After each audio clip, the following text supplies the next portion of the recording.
Big boss मराठीच्या घरात राकेश विशाल यांचे जोरदार भांडण झाले व या भांडणांमध्ये विशालकडून राकेशला धक्काबुक्की करण्यात आली। या दरम्यानच राकेशच्या बहिणीने यावर एक व्हिडिओ शेअर केलेली आहे, पहा तर ही व्हिडिओ। विशाल कोटियांची PR टीम काही व्हिडिओज आता बनवण्यात बिझी झाली आहे आणि ते शेअर करते।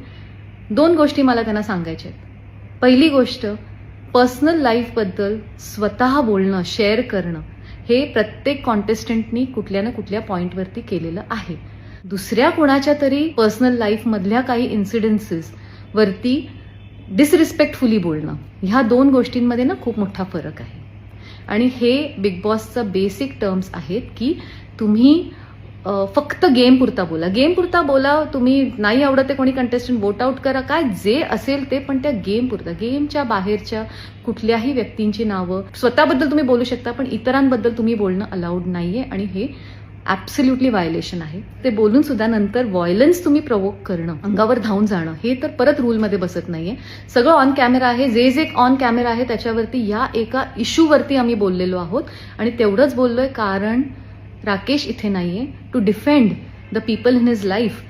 तो तिथे करतोच आहे आतमध्ये, पण आता तो बाहेर नसल्यामुळे आम्हाला हे सगळं बोलायला लागतंय। दुसरे काही व्हिडिओज मी असे बघतीये की ज्याच्यामध्ये ही टीम ना बाहेरच्या व्यक्तींना, अजून सुद्धा बाहेरच्या आणि जुन्या काही असोसिएट्सना, प्रोफेशनल, त्यांनाही ह्याच्यामध्ये त्यांचे स्निपेट्स आणि त्यांचे व्हिडिओज वापरतात विदाउट एनीबडीज कन्सेंट। हे साफ चुकीचं आहे। चूक झालीये तर एक्सेप्ट करा ग्रेसफुली। त्या चुकीला जस्टिफाय करण्यामध्ये आतमध्ये जी चूक झाली आहे ती सेम चूक तुम्ही करताय।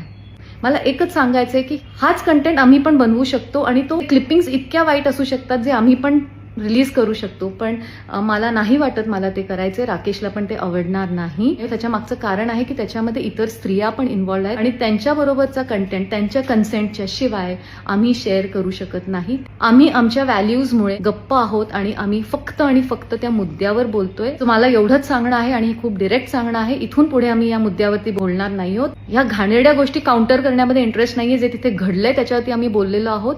हे महाराष्ट्राला माहिती आहे, हे ऑडियन्स सुज्ञ आहे।